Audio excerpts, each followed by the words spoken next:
Mesdames, Messieurs, bonjour et bienvenue. Vous êtes sur Ziana TV, la chaîne au cœur des diasporas. L'entretien du jour, c'est un entretien spécial qui va porter sur les questions de santé, puisque mon invité, c'est un éminent médecin, le docteur Bienvenu Nzamba. Il est hépato-gastro-entérologue, urgentiste, cancérologue. Toutes ces qualifications lui permettraient aujourd'hui de nous donner une parole nécessaire par rapport à la situation du Congo, par rapport aux pathologies que lui peut traiter et comment sont-elles prises en charge là-bas sur place.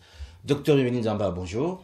Bonjour, Monsieur Sir Makosso. Merci, docteur, d'avoir pris le temps d'être aujourd'hui avec nous. C'était l'entretien spécial qu'on va avoir avec vous. D'abord, ceux qui nous suivent vous disent, tiens, le docteur Nzamba est aujourd'hui en France. Quel a été son parcours universitaire avant que nous arrivions sur le sujet qui vous préoccupe directement, docteur Nzamba? Merci, Monsieur Sir Makosso, une fois de plus. Je voudrais commencer par dire que je suis partiellement un produit local. En effet, j'ai fait mes études médicales à l'université Marien-Ngouabi, à l'Institut supérieur des sciences de la santé, sanctionné par le diplôme de docteur d'État en médecine en 1992. Et la même année, j'ai été admis à l'Université libre de Bruxelles pour une spécialisation. En 1998, j'ai obtenu mon diplôme d'études spécialisées en hépatogastro-entérologie. La même année, pendant que je terminais mes études d'hépatogastro-entérologie, j'ai commencé une formation, une spécialisation en médecine d'urgence. En 1999, j'ai obtenu le diplôme d'études spécialisées en médecine aiguë. Donc c'est dans le domaine des urgences.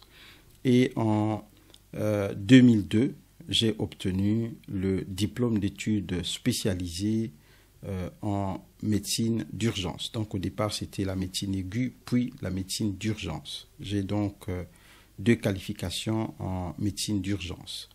Le deuxième diplôme, c'est-à-dire le diplôme d'études spécialisées en médecine d'urgence, c'est le diplôme qui est recommandé pour être chef de service des urgences en Belgique, fonction que j'ai occupée pendant quelques années. J'ai exercé en Belgique quelques années, puis je suis allé en France. Et en France, dans le domaine de la gastro-entérologie, j'ai commencé à m'intéresser à la cancérologie du tube digestif, la cancérologie de l'appareil digestif. Et en 2006, j'ai obtenu le diplôme interuniversitaire de cancérologie digestive à l'université de Nancy. En 2014, j'ai obtenu le diplôme d'études spécialisées complémentaires en cancérologie avec option chimiothérapie. Voilà, donc un CV long comme le bras, diraient certains, et c'est votre dernière qualification, spécialisation qui nous intéresse, docteur Nzamba, puisque avec vous, en fait, on va non pas parler, je dirais, des autres spécialisations, mais surtout de la cancérologie. Alors, vous portez aujourd'hui un projet qui est très, très, très important pour les cancéreux congolais, c'est le projet des chambres implantable. Aujourd'hui, comment se présentent les traitements disponibles quand on a le cancer? Merci beaucoup une fois de plus. En effet, comme vous le savez, la pathologie cancéreuse, c'est une pathologie transversale qui touche l'homme de la tête aux pieds. Une fois le diagnostic de cancer posé, nous avons 3 moyens qui nous permettent de traiter le cancer. Les 3 moyens sont la chirurgie, le traitement médicamenteux qui est la chimiothérapie et la radiothérapie.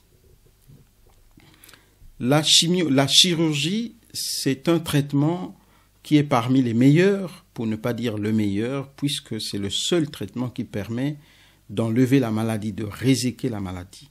Un peu comme le cancer du sein, par exemple. Comme le cancer du sein. Oui.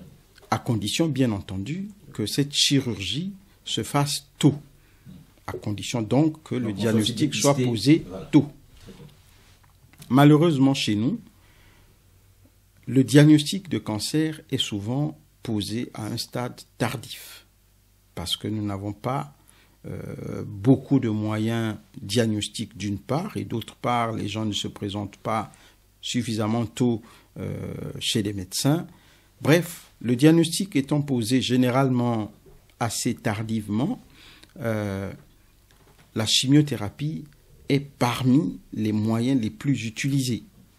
Mais je ne dis pas ici que lorsqu'on utilise la chirurgie, on n'utilise pas la radiothérapie ou la chimiothérapie. Il y a des cancers qui nécessitent ces trois éléments thérapeutiques, c'est-à-dire on fait à la fois la chirurgie, la chimiothérapie et la radiothérapie. Mais ce que je voudrais dire ici, c'est que la chimiothérapie, dans des pays comme les nôtres, où les diagnostics sont souvent tardifs, la chimiothérapie est presque présente dans l'arsenal thérapeutique.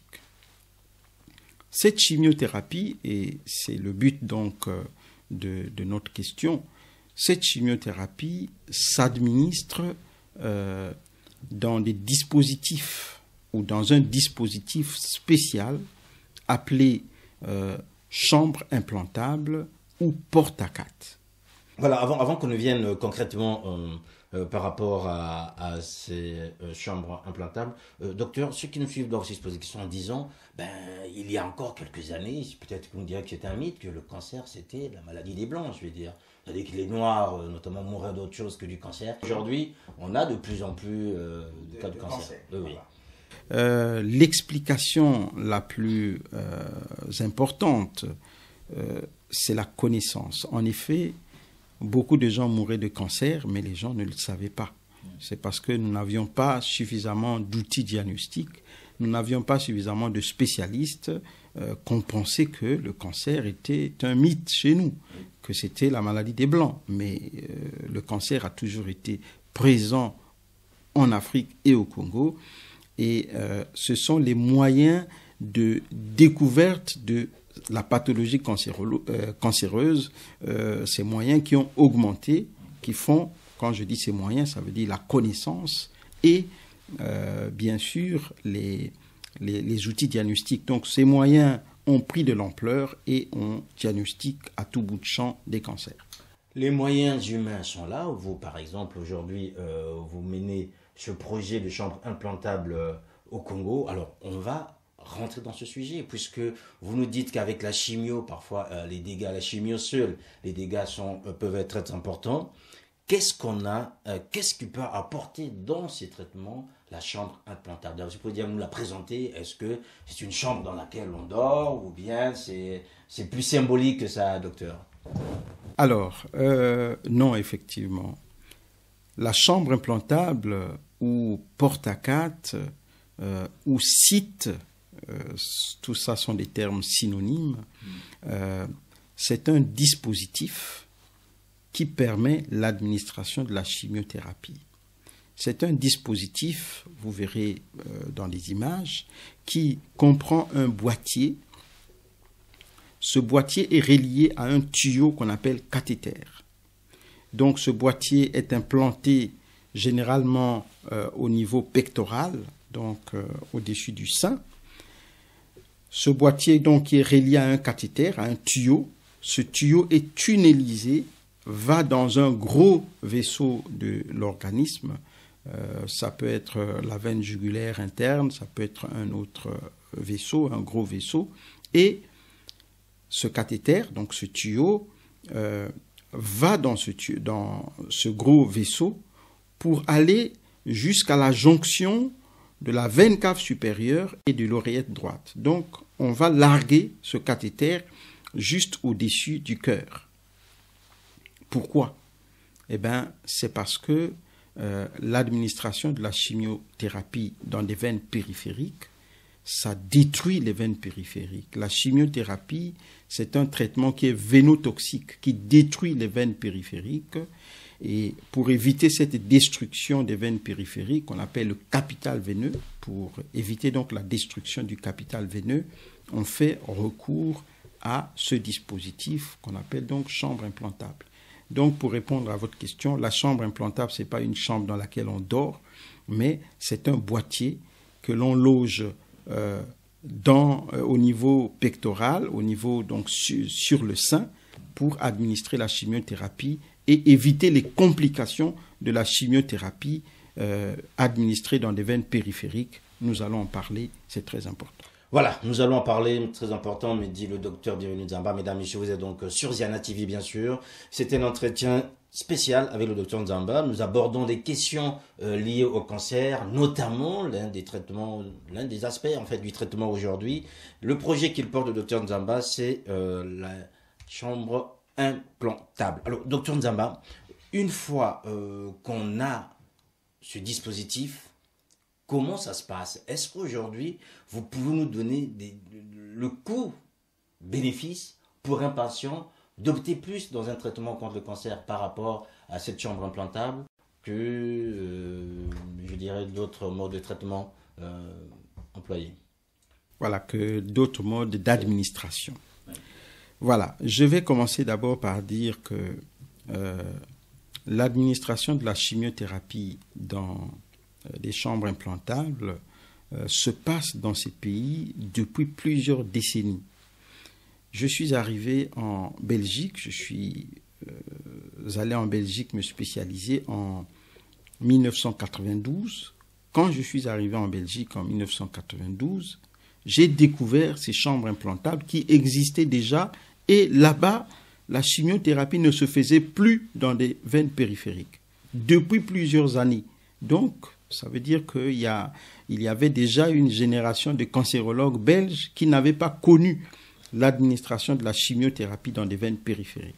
Ça, c'est sur le plan historique. Alors, chez nous, où se passe encore cette vieille pratique, c'est-à-dire l'administration de la chimiothérapie dans des veines périphériques. Qu'est-ce qui se passe? Parce que pour parler du bénéfice des chambres implantables, il faut savoir quels sont les dangers ou bien quelles sont les conséquences de l'administration de la chimiothérapie dans des veines périphériques. Les dangers donc de l'administration de la chimiothérapie dans des veines périphériques sont multiples. Je vais commencer par ce qu'on appelle la destruction du capital veineux, c'est-à-dire la chimiothérapie administrée dans une veine périphérique détruit toutes les petites veines de l'organisme. Ça détruit comment? Ça rend ces veines sclérosées et vous ne pouvez plus utiliser ces veines-là. Ça ne veut pas dire que ça détruit seulement la veine dans laquelle vous administrez la chimiothérapie. Vous administrez dans une veine ici, mais ça détruit beaucoup de veines en même temps. La destruction de ces veines vont faire que ces malades atteints de cancer, quand ils vont avoir le paludisme, on ne pourra plus leur faire une prise de sang parce que les veines ne seront plus pratiques. On ne pourra plus injecter certains médicaments qu'il faut injecter par voie intraveineuse parce que ces veines ne seront plus pratiques. Donc ces malades vont mourir d'autres maladies alors que ces malades pouvaient être sauvés de ces maladies. Pourquoi ces malades vont mourir de ces maladies? Parce qu'on ne pourra plus les soigner normalement. Mais tout ça, c'est la conséquence de la chimiothérapie. Donc la chimiothérapie qui parfois ne soigne même pas correctement le cancer, mais va précipiter ces gens à la mort en détruisant leur capital veineux.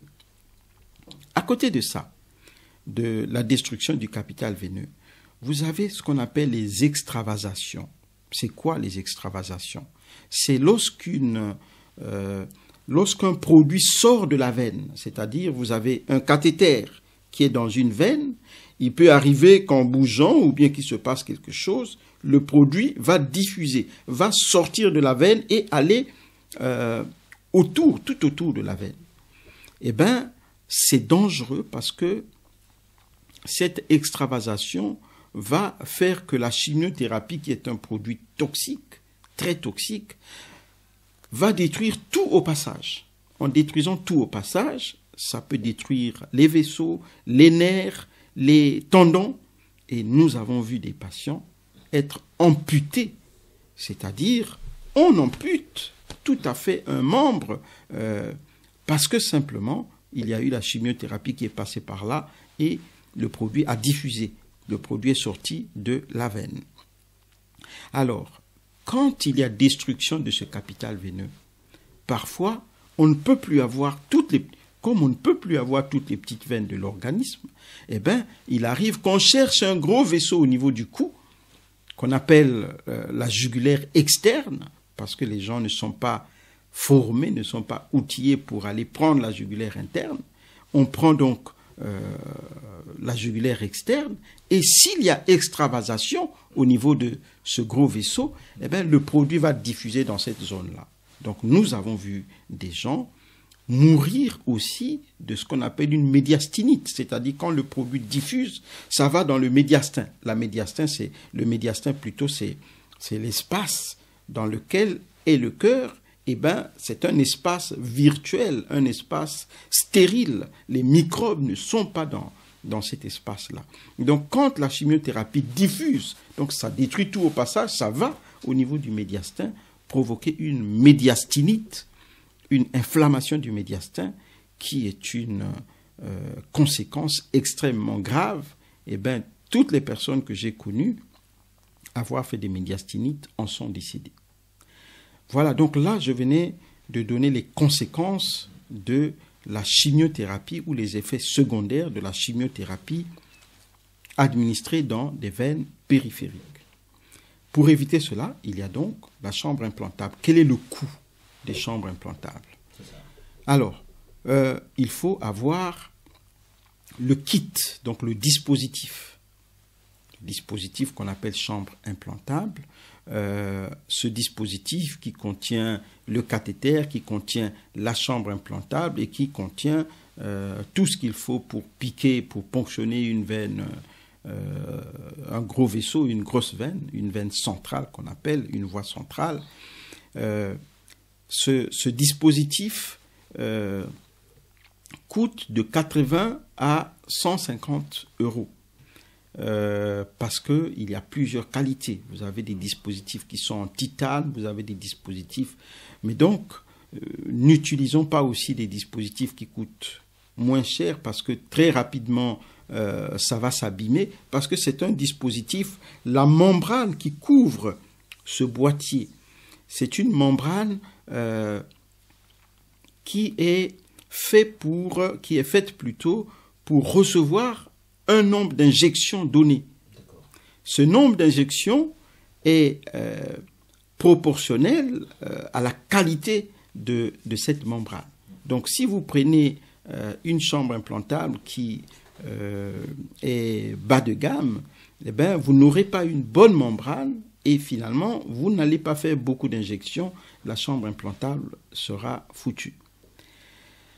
Il y a donc ça, le coût de la chambre implantable, le coût de l'intervention, le coût du matériel à part le kit de la chambre implantable, donc l'anesthésie, les compresses,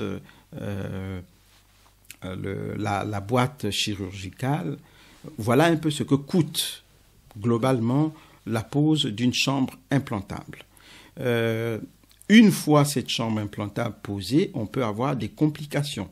Ces complications que l'on peut avoir aussi quand on administre n'importe quel traitement par une voie périphérique.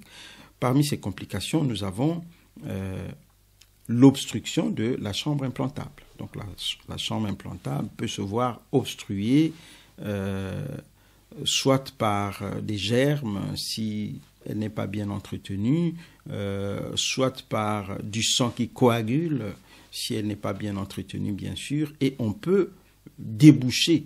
Donc, c'est-à-dire, dans la prise en charge d'une chambre implantable bouchée, eh bien, on peut être amené à déboucher. Donc, c'est des techniques que nous connaissons. Il peut arriver qu'on n'arrive pas à déboucher et qu'on change catégoriquement la chambre implantable. Parmi les complications, il y a l'infection. Là aussi, au niveau infectieux, on peut traiter. Il y a des verrous antibiotiques.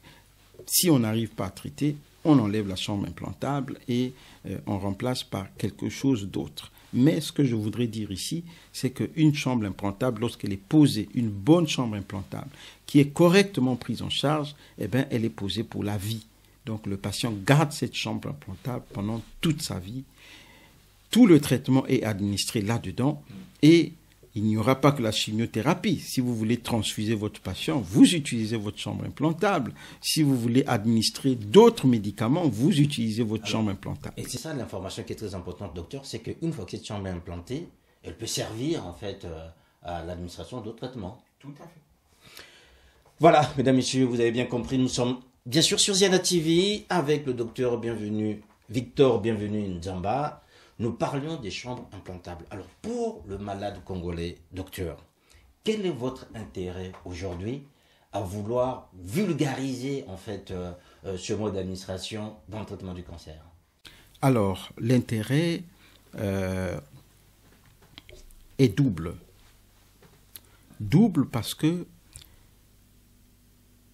le patient a beaucoup à gagner sur la qualité de vie et la qualité de son traitement. La qualité de vie, je venais de vous dire, ça va éviter la destruction du capital veineux, ça va augmenter l'espérance de vie puisqu'il ne mourra pas d'autres pathologies parce que on ne pourra pas utiliser ces veines périphériques bouchées par la chimiothérapie par voie périphérique. Mais il y a aussi un intérêt parce que la chambre implantable, c'est pour toute la vie s'il n'y a pas de complications.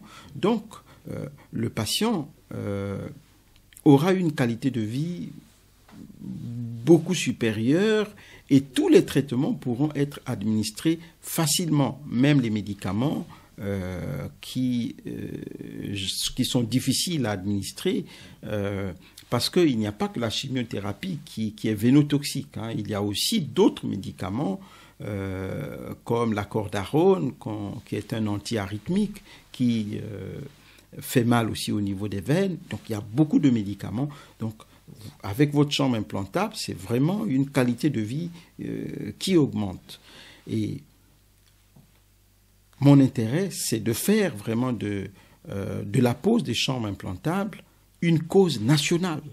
Une cause nationale parce que il suffit de suivre ces patients cancéreux pour comprendre que ce problème est un problème crucial.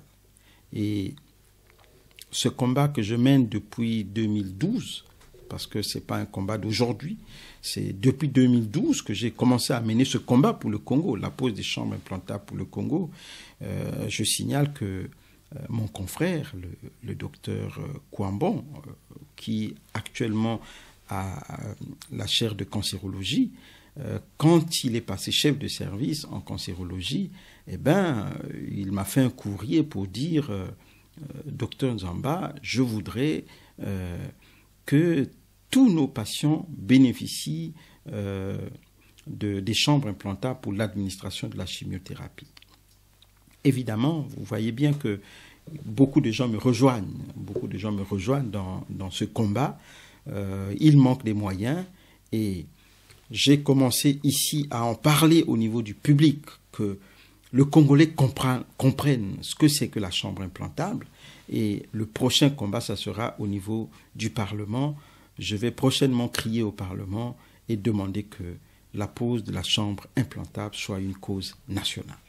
Voilà, la pose de la chambre implantable soit une cause nationale. Docteur Bienvenu est bien légitime pour le faire puisqu'il est député de Kibangu, donc membre du PADS, et il siège au Parlement congolais. Alors docteur, en entendant qu'il est peut-être demain, ce sera sans doute mon souhait, une loi Bienvenu Nzamba par rapport à cette pose de chambre implantable, il faut aussi dire une chose, c'est que aujourd'hui, les patients congolais qui nous suivent, les cancéreux congolais qui nous suivent doivent se poser la question, où peut-on aujourd'hui bénéficier éventuellement pour ceux qui ont des moyens, qui ne peuvent peut-être pas venir ici en France, mais comment, sur place, on peut bénéficier, en fait, je dirais, de ce mode d'administration, de la pose des chambres implantables. Je dois dire que... Est-ce que ça se fait déjà, la première question? Est-ce qu'aujourd'hui, ça se fait sur place À ma connaissance, il n'y a que moi qui le fais. D'accord. Donc, quand je suis là et quand j'ai ce qu'il faut pour le faire, il n'y a que moi qui le fais.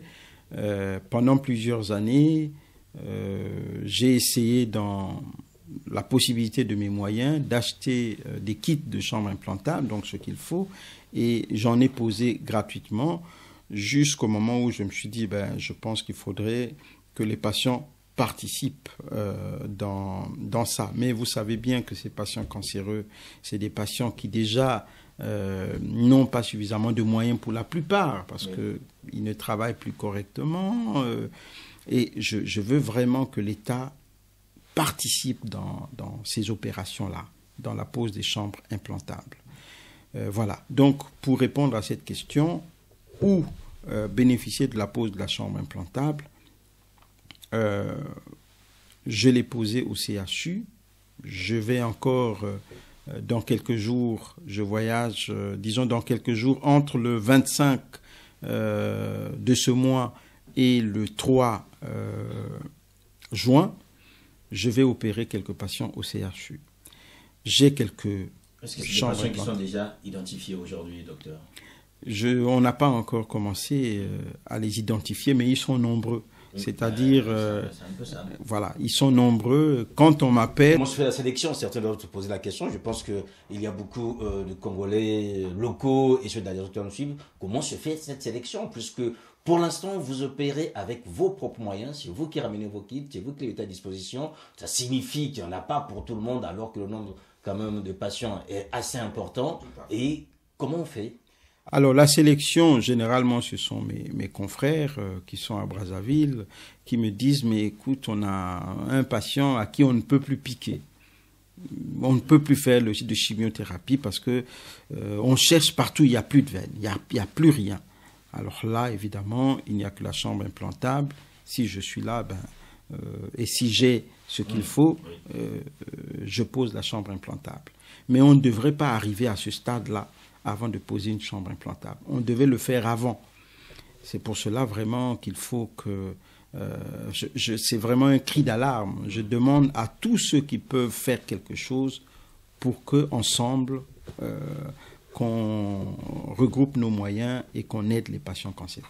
Voilà, vous avez bien entendu ce cri d'alerte, ce cri d'alarme du docteur Bienvenu Nzamba. Il va être au Congo entre le 25 et le 3 juin. Il peut bien se rendre disponible pour imposer des chambres implantables. C'est donc aussi à vous que cet appel est lancé. Prendre contact avec lui. Éventuellement, nous sommes donc dans des coûts moyens d'une chambre implantable entre 80 et 150 euros.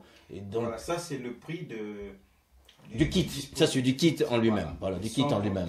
D'autres choses. Voilà. Mais aujourd'hui déjà quand on a les kits, déjà c'est déjà une bonne chose. Après le reste, on peut toujours, voilà. Donc ces kits entre 80 et 150 euros, je pense que vous qui nous entendez, vous qui vous préoccupez des questions sanitaires au Congo, c'est le moyen pratique.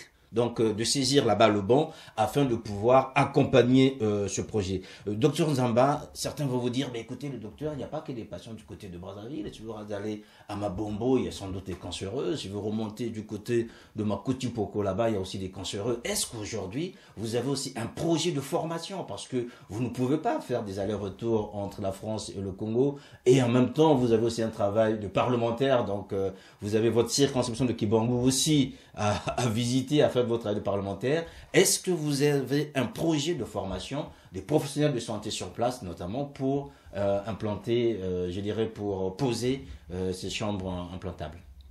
Le projet en soi, ne consiste pas seulement à aller poser des chambres implantables. C'est un grand projet. C'est un projet qui inclut un volet formation, c'est-à-dire former des jeunes médecins, former des médecins à poser ces chambres implantables, en sachant que cette formation demande un certain nombre de moyens. Ça demande quoi comme moyens? Ça demande, dans un premier temps, pour des personnes qui ne sont pas habituées à ponctionner des gros vaisseaux, l'échographie. Donc, il faut utiliser un échographe pour repérer un vaisseau. Ici, en France, quand je pose des chambres implantables, vous allez voir, il y a quelques images, j'ai pas mal d'internes qui viennent, donc des médecins en formation qui viennent. Pourquoi? Parce que ma pose des chambres implantables, c'est une pose qui a été réfléchi et calculé pour travailler dans des milieux où on n'a pas beaucoup de moyens. Je m'explique. Ici, lorsqu'on pose une chambre implantable, on utilise un échographe pour repérer le vaisseau. Moi, je n'utilise pas d'échographe parce que je sais que au Congo, je n'aurai pas suffisamment cela. Ici, lorsqu'on pose une chambre implantable, on utilise l'amplificateur de brillance, c'est-à-dire un appareil qui permet d'aller localiser là où vous allez larguer votre cathéter. Parce que si vous larguez mal le cathéter, ça peut aller irriter le cœur, donc il faut savoir où larguer le cathéter.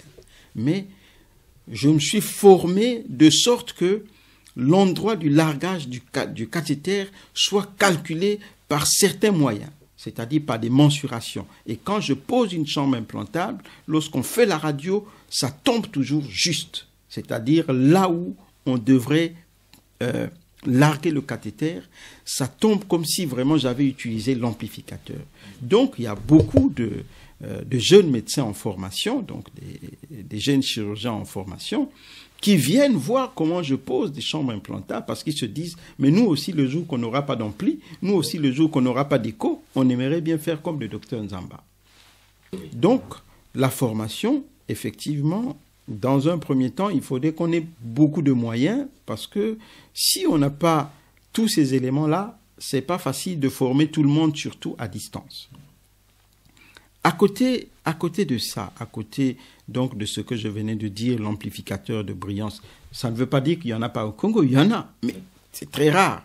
Je pense qu'il y a même des hôpitaux où il n'y en a pas. Du côté des Doux là-bas, tout à fait. C'est un peu compliqué. Donc, la formation sera un peu plus coûteuse parce que quand vous formez, il faut déjà vous dire, est-ce que la pose des chambres implantables, c'est un acte anodin?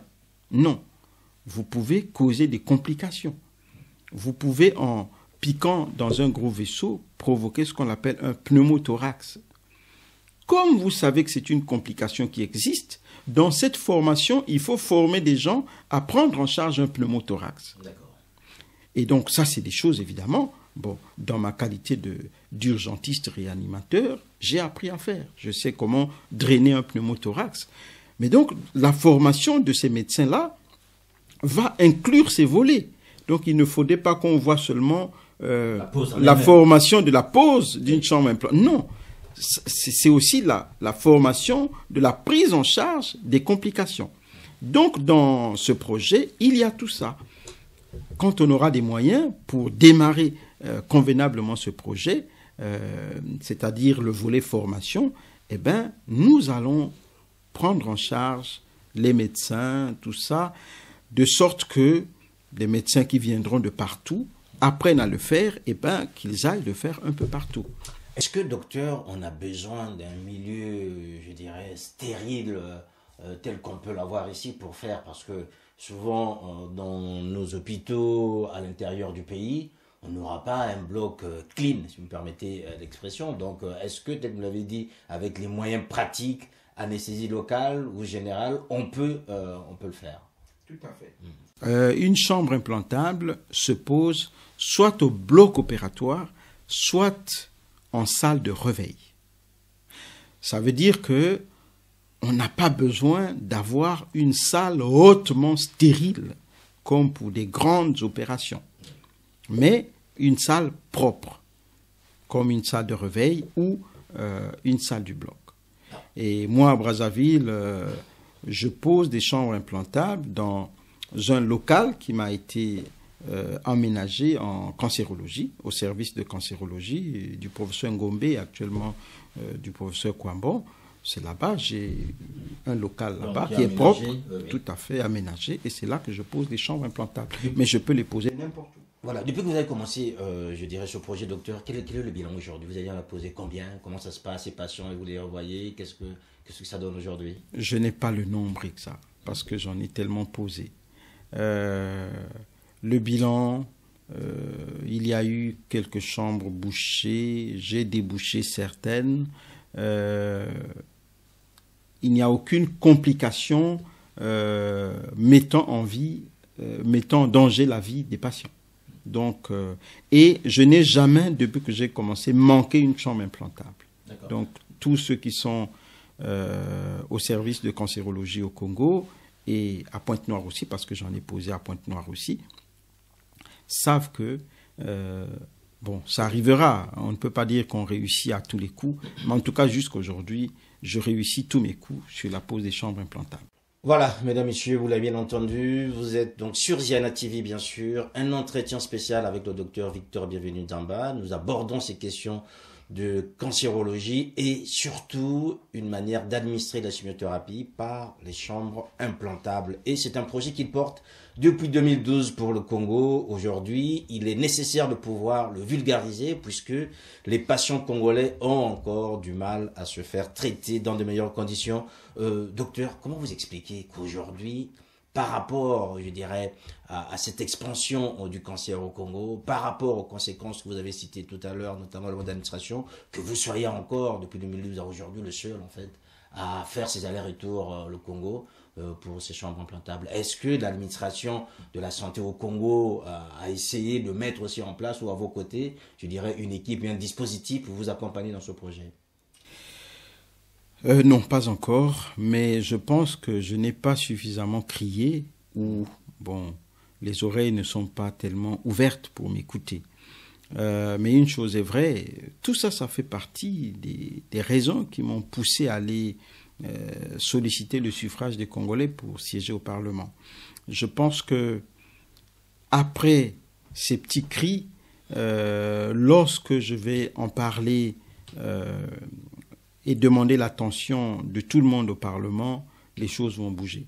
Parce que ça va changer. Ça ne sera plus un cri qui se passe ailleurs, mais ça sera un cri qui se passe au Parlement, qui est quand même le milieu le plus écouté du Congo. Voilà, donc crier au Parlement, c'est toujours une bonne chose, docteur. Est-ce qu'aujourd'hui, vous êtes sûr que vos collègues vous entendent et vont vous suivre? Est-ce que vous sentez que les questions de santé, parce que jusqu'à maintenant, le Parlement parle souvent du budget, on traite beaucoup sur le budget et d'autres questions périphériques, mais des questions sociales directement, un peu comme des questions de santé, pour l'instant, apparemment, on en fait l'impasse. Je pense que même si nous avons des sérieux problèmes de budget, mais les patients continuent à se faire traiter. La chimiothérapie, à ce que je sache, continue à être administrée à nos patients au CHU. Et je dis toujours, les petites choses que nous faisons, qu'on les fasse bien. Donc, nous faisons des chimiothérapies, mais faisons de sorte que ces chimiothérapies soient administrées dans des bonnes conditions. Donc, oui, si vraiment les gens veulent trouver des moyens, on en trouvera. C'est parce que je crie depuis 2012. C'est un problème. Il y a des preuves aujourd'hui là. Nous avons des écrits, on a des preuves, des échanges avec le professeur Ngombe Mbalawa. Ce projet que nous portons depuis 2012, qui avait même été accepté par les autorités locales. Vous pensez que depuis 2012, le Congo n'a pas eu des moyens pour le faire? Non, je pense que c'est parce qu'on n'a peut-être pas suffisamment parlé, peut-être que les gens n'ont pas suffisamment compris l'enjeu. Et je suis certain que en réexpliquant et dans la position qui est la mienne aujourd'hui, je pense que les choses vont bouger, les positions vont bouger. En vulgarisant, docteur, les chambres implantables, est-ce une manière pour vous aussi de rendre un peu plus facile les échanges, notamment dans les choix des thérapies entre les soignants et les soignés? Parce qu'on a l'impression que le médecin congolais, il connaît tout, il fait tout, le patient n'a pas le droit de dire. Or, aujourd'hui, vous mettez à disposition du grand public une information capitale, notamment pour les malades. Est-ce que là aussi, c'est une volonté de dire, ben voilà, un patient aujourd'hui qui est informé peut solliciter son médecin et lui expliquer, ben voilà, il y a telle ou telle information, qu'est-ce qui est possible en termes de thérapie pour être accompagné? Oui, c'est vrai, ce que vous dites n'est pas faux parce que il y a des patients à qui j'ai posé des chambres implantables qui me disaient sincèrement que « mais docteur, on ne me l'a jamais dit. Parce que franchement, docteur, sinon je n'aurais pas accepté souffrir comme on m'a fait souffrir jusqu'à ce jour. » Mais quand je discute avec les confrères, et leur réponse n'est pas fausse, les confrères disent « mais parfois on se rend compte que les patients sont tellement démunis qu'on ne leur propose pas des chambres implantables. Ils ont des difficultés même pour acheter leur traitement. Eh bien, leur proposer des chambres implantables et puis proposer qui va poser ces chambres implantables. Vous savez, je vais vous raconter une anecdote. Quand j'ai commencé à poser des chambres implantables au Congo, il y a un peu plus de 10 ans, mon oncle était atteint de cancer. Je me suis dit, il faut, parce qu'on lui faisait de la chimiothérapie et il en souffrait beaucoup. Je me suis dit, il faut que j'aille lui mettre une chambre implantable. Malheureusement, je suis arrivé un peu trop tard. J'arrive donc au service de cancérologie du CHU. Et là, après avoir discuté avec le chef de service, le professeur Ngombe Mbalawa, avec le professeur Kwambon, tout ça, lorsqu'on m'a aménagé un endroit où je devais opérer les patients, on a appelé la coordonnatrice des soins et on lui a dit, voilà, le docteur Nzamba viendra dorénavant poser des chambres implantables ici, tout ça. Il dit, mais c'est une bonne chose, tout ça. Mais il va poser les chambres implantables comme ce que nous avons là dans le bureau à côté. Je dis, non, madame, mais vous n'avez pas ça, puisque ça ne se pose pas ici. Donc, vous n'avez pas ça, puisque ici, des gens qui ont des chambres implantables, c'est des gens qui sont allés les faire poser soit au Maghreb, soit en France. Donc, vous dites, mais montrez ce que vous avez comme dispositif. J'ai montré ce que j'avais amené. En fait, on discutait sur où est-ce que j'allais poser ces chambres implantables. Moi, je voulais poser une partie à Brazzaville, une partie à Pointe-Noire. On m'a dit non, mais pose tout ici, parce qu'à Pointe-Noire, tout ça, les conditions, pose tout ici. Parce qu'on n'en avait pas assez. Et donc, cette dame-là me dit, mais docteur, mais ce que vous me montrez là, il y en a de l'autre côté. J'ai dit, allez prendre, parce que je ne croyais pas. Cette dame-là est venue, elle m'a amené 10 chambres implantables. D'accord. 10 chambres. Donc, ça se trouvait là, au CHU. Donc, pour vous répondre, mais il faut bien qu'il y ait quelqu'un pour les poser. Oui. Les gens ne sont pas formés à la technique de pose de chambres implantables. D'accord. Donc, finalement, en fait, c'est une question d'information aujourd'hui. Et pour les professionnels et pour les patients. Tout à fait. C'est une question d'information et de formation. Oui. Donc, ce sont les deux, aujourd'hui, paramètres qu'il faut prendre en compte dans le cadre de ce projet Dr Bienvenu Nzamba. Voilà, mesdames, messieurs, vous êtes donc bien sûr sur Ziana TV, la chaîne au cœur des diasporas. Nous parlions avec le Dr Nzamba des chambres implantables. C'est un projet très important pour la prise en charge des cancéreux, notamment au Congo. Ces chambres permettent une administration plus facile et dans de meilleures conditions de la chimiothérapie. Aujourd'hui, c'est une pratique qui est courante en Europe. Le docteur Nzamba disait tout à l'heure, ça fait quand même plus de 30 ans déjà que cela est fait ici, alors qu'au Congo, ça n'est pas encore fait. Et aujourd'hui, c'est une occasion pour vous aussi que nous suivez de pouvoir soutenir ce projet. Alors, docteur, il se peut que nous ayons de bonnes volontés parmi les hommes et les femmes qui nous suivent, peuvent vous accompagner. Ça se passera comment? Ça se passera le plus simplement possible. Je pense que mes coordonnées seront publiées là. Il suffit qu'on m'appelle et puis on verra comment nous allons nous organiser à Brazzaville, à Pointe-Noire et un peu partout, sur toute l'étendue de la République pour la formation et la pose des chambres implantables. Dans un premier temps, nous allons voir avec des personnes qui sont formés pour ponctionner des veines, des voies centrales, comme les anesthésistes, tout ça, parce que ces gens-là n'ont plus besoin d'une partie de la formation. Ils ont déjà une partie de la formation parce qu'ils savent comment ponctionner une grosse veine, un gros vaisseau. Et restera maintenant le complément de la formation pour la pose de la chambre. On va commencer donc par des choses simples, c'est-à-dire poser des chambres implantables pour des personnes qui ont des préalables. Maintenant, pour tout le monde, il faudrait qu'il y ait des gros moyens parce qu'il faut qu'on prenne en charge l'achat de l'amplificateur de brillance. Partout, on décidera de le faire. Oui. Il faudrait qu'on prenne en charge l'achat d'un échographe pour le repérage de vaisseaux, il faudrait aussi qu'on prenne en charge le coût de la formation de ces éléments-là pour la prise en charge des pneumothorax. Bon, on ne va pas provoquer des pneumothorax exprès pour former des gens à les drainer, non. Mais c'est des choses qui arrivent pas tous les jours, hein, les pneumothorax, ces complications-là. Donc, il faudrait que la formation prenne du temps pour que les gens aient le temps d'observer ces complications et de les traiter. Docteur, entre le 25 et le 3, vous êtes au Congo. Moi, je suis un membre de la diaspora. Je me dis, docteur Nzamba, je voudrais vous accompagner dans ce projet. J'ai un petit budget. Est-ce que je dois moi-même acheter des chambres implantables ou bien je vois avec vous en disant, voilà, docteur, ma part est là, faites ce que vous pouvez faire. Comment ça se passe? Est-ce qu'à ce moment-là, on vous joint comment? Est-ce qu'on peut faire des virements? Comment ça se passe, docteur, pratiquement? Parce que là, maintenant, je pense qu'on doit passer, je dirais, aux questions pratiques. Justement, je n'ai pas encore réfléchi, mais je crois que on mettra en ligne un compte pour les chambres implantables, et puis ce compte-là sera communiqué.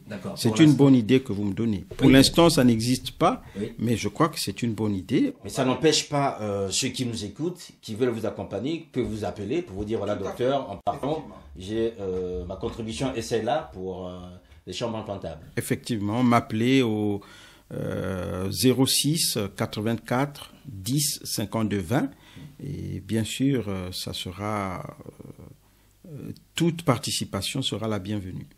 Voilà, vous l'avez bien compris, donc la balle est dans votre camp. Nous nous plaignons souvent de ces questions de prise en charge sanitaire au Congo. Aujourd'hui, il y a un homme avec toute la volonté nécessaire, notamment sur une pathologie aussi grave qu'est le cancer, d'accompagner ses patients. Je pense aussi que c'est un bon moyen pour nous de pouvoir participer et accompagner. Docteur, outre l'argent, est-ce que si on a quelqu'un, un Congolais ou quelqu'un de la diaspora qui nous entend quelque part, qui a la possibilité d'en disposer des chambres implantables, est-ce que là aussi, devrait-il le faire de lui-même ou bien d'abord prendre contact avec vous pour savoir un peu si vous avez donné une catégorie, certaines exigences pour voir à peu près ce qui est faisable? Ah oui, mais de toutes les façons, nous avons une exigence quand c'est nous qui achetons. Mais si quelqu'un nous apporte une chambre implantable, même si c'est une chambre implantable de bas de gamme, ben, nous allons quand même l'utiliser. Oui. On ne pourra pas dire, voilà, on ne peut pas utiliser cette chambre implantable. Si, ça sera utilisé. Donc, nous prenons tout. Ceux qui ont des chambres implantables à mettre à notre disposition, ceux qui ont des moyens financiers à mettre à notre disposition, parce que n'oublions pas qu'il n'y a pas que des chambres implantables. À côté du kit de chambres implantables, il y a les autres éléments qui rentrent en compte. Mais en tout cas, la participation de tout le monde, ceux qui peuvent donner une compresse, la xylocaïne, ceci, cela, eh ben, la participation de tout le monde est attendue. Voilà, donc, outre les chambres en elles-mêmes, aussi tout ce qui va autour. C'est quasiment une sorte, je dirais, pas de téléthon, mais de concours que nous lançons aujourd'hui, mesdames, messieurs, sur Ziana TV pour accompagner ce projet. Ça se passe cet été et je pense aussi que vous pouvez prendre contact avec nous afin de pouvoir vous donner des informations nécessaires. Vous pouvez aussi contacter directement le docteur Nzamba pour avoir toutes ces informations afin d'accompagner ce projet de pose des chambres implantables. Docteur, est-ce que vous auriez, je dirais, un dernier, peut-être pas le dernier mot, mais enfin, un message par rapport aux membres de la diaspora qui vous écoutent, par rapport aux professionnels sur place locaux, même par rapport aux professionnels de la diaspora ou encore tous ceux qui peuvent nous écouter aujourd'hui, les patients, et avoir un intérêt par rapport à ce projet, docteur? Alors, ce que je voudrais dire aujourd'hui, que ce que nous allons faire entre fin mai et début juin ne sera qu'un début. Parce que je suis maintenant siégeant au Parlement, je suis régulièrement au Congo, je suis tout le temps au Congo, on va le dire. Le peu de temps que j'aurai, en dehors de mes activités parlementaires, ce peu de temps sera consacré d'une part à la pose des chambres implantables et d'autre part à d'autres activités médicales que je vais organiser. Donc, je disais, ce n'est qu'un début, ce que nous allons commencer. Il ne faudrait pas que les gens se disent « Ah, mais moi, si je ne fais rien entre le 25 mai et le 3 juin, donc c'est fini, c'est foutu. » Non, non, non. Ça va se poursuivre, ça va se poursuivre. Et moi, mon objectif, c'est vraiment faire de sorte que tous tous les patients cancéreux qui doivent avoir de la chimiothérapie et une chambre implantable. Dieu seul sait qu'ils sont nombreux, donc les moyens sont les bienvenus. Donc faire de la chambre implantable une cause nationale. Pour 2020 ou 2019, enfin dès maintenant, au moins le temps d'année que ça peut prendre, que ça devienne une vraie cause nationale et que les gens puissent, je dirais, s'impliquer. Docteur, pour terminer, juste pour des questions pratico-pratiques, est-ce qu'avec une chambre implantable, on peut avoir une vie ordinaire, faire du sport, faire tout ce qu'on a à faire, ou bien il y a quelques restrictions? Une vie ordinaire, de toutes les façons, ça ne se voit même pas. Quand la plaie se cicatrise, vous imaginez à peine l'existence du boîtier. Et ces chambres implantables ont plusieurs dimensions. Donc la dimension est choisie en fonction de la masse corporelle de l'individu. Donc les sujets minces, il y a des chambres implantables qui sont vraiment en miniature. Voilà, donc voilà. Ça ne vous défigure pas, vous faites votre sport, ça ne... franchement, c'est rien du tout. Vous pouvez danser, vous pouvez vous laver, vous pouvez faire tout ce que vous voulez. Ça ne change rien, ça ne vous enlève rien sur la qualité de votre vie. Voilà, je voudrais dire ceci. Mon souhait serait que dans les semaines ou les mois à venir, qu'avoir de la chimiothérapie dans une veine périphérique soit de l'histoire ancienne au Congo. C'est mon objectif. Je veux vraiment... qu'à l'instar des pays européens, des pays arabes, qu'à l'instar de ces pays-là, que le Congo soit aussi un pays qui administrera des chimiothérapies dans des chambres implantables. Alors soyons ambitieux, docteur, on peut se donner quoi comme délai? Je pense que ça peut aussi être une ambition collective et partagée avec des gens qui nous suivent, qui se préoccupent des questions sanitaires. Qu'est-ce qu'on peut se donner comme délai en disant, voilà, en 3 ans, en 5 ans, en 10 ans, il faut qu'on arrive à dire désormais l'administration par veine périphérique, c'est terminé. Tout Congolais, toute Congolaise qui aujourd'hui a besoin d'un traitement contre le cancer par chimiothérapie, ça doit passer maintenant par, je dirais, une chambre implantable. Si on a des moyens, une année, ça me paraît amplement suffisante. Pourquoi je dis une année? C'est parce que nous n'avons pas beaucoup de centres au Congo qui administrent des chimiothérapies. Quels sont les centres qui administrent des chimiothérapies? Ou les villes? Vous avez Brazzaville, vous avez Pointe-Noire. Même à Dolisie, on ne fait pas de la cancérologie, on ne fait pas des chimiothérapies. On va peut-être en faire d'ici là. Donc, si vous n'avez que ces deux villes-là, peut-être aussi la grande structure hospitalière d'Oyo, mais là, je n'ai aucune information. Donc, on peut dire qu'il y a 3 villes, parce que c'est quand même une structure où... Vous l'avez visité, docteur Nzamba? Avant qu'elle ne finisse. Hein. Tout à fait, effectivement. On a même contribué dans certaines modifications lors de notre visite. Donc, je disais, à part ces villes-là, on ne fait pas de la chimiothérapie ailleurs. Donc, c'est facile de détecter tous les patients qui ont des chimiothérapies et de leur poser des chambres implantables. Voilà, donc il n'y aura pas des patients perdus un peu par là. Non, voilà. Tout se passe par là. Voilà, tout à fait. Donc, une année, ça me paraît largement suffisante. C'est quand même une ambition, c'est assez osé, docteur. Ah ben oui, je sais de quoi je suis capable. Oui. En une année, mais je dis bien, c'est un problème de moyens. Voilà. Donc les moyens peuvent être humains, matériels, financiers, mais aussi une forte contribution de l'État. Tout à fait, effectivement. Voilà, mesdames, messieurs, c'est peut-être une ambition que nous partagerons avec vous. Nous, Ziana TV, on va aussi suivre ce projet durant, je dirais, toute sa faisabilité, afin de vous donner des informations. Nous relayerons sur Ziana TV, bien sûr, les différentes démarches ou encore tout ce que le docteur Nzamba fera là-bas au Congo en vue de ce projet. Et c'est une ambition que nous voudrions partager avec vous. Chambre implantable pour tous au Congo. D'ici 2020 ou à la fin 2020, je pense que c'est quelque chose qui est faisable et une ambition que nous pourrons aujourd'hui vraiment faire nôtre. Ce serait bien de lancer le slogan suivant, chambre implantable pour tous les patients cancéreux congolais d'ici 2020. Donc les acteurs, la diaspora, les acteurs locaux et l'État, toutes les personnes de bonne volonté, sont les bienvenus. Voilà, donc à cela, chacun peut ramener de l'argent, qui une compresse, qui telle autre chose, et à ce moment-là, c'est faisable. Tout à fait, c'est faisable. Voilà, donc une ambition, je répète, que nous partagerons nous aussi. Merci encore à Fred Moutita qui a réalisé cette émission. Merci à vous aussi de nous avoir suivis. Portez-vous bien, le programme continue. Au revoir.